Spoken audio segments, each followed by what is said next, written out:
একটা বড় আম গাছ, তার মগডালে একটা কালো কাক মুখে একটা বড় পনিরের টুকরো নিয়ে বসে আছে।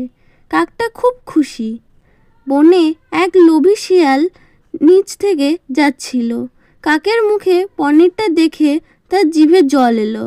সে ভাবল কিভাবে এই পনিরটা হাতে নেওয়া যায়।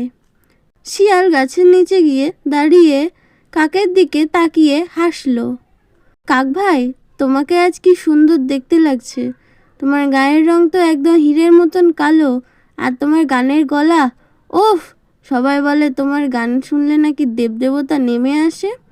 কাকটাও বোকা নয়, সে জানতো শিয়াল তাকে পনিরের জন্য তেল দিচ্ছে। সে পনিরটা মুখ থেকে নিয়ে তার পায়ের নিচে শক্ত করে চেপে ধরল।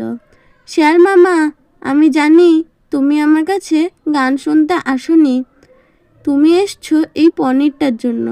তবে শোনো। কাকটা পনিরটা পায়ের নিচে রেখে গান গাইতে শুরু করলো। গান শেষে সে পনিরের অর্ধেকটা নিজে খেলো, আর বাকি অর্ধেকটা শিয়ালের নাকের কাছে ফেলে দিল।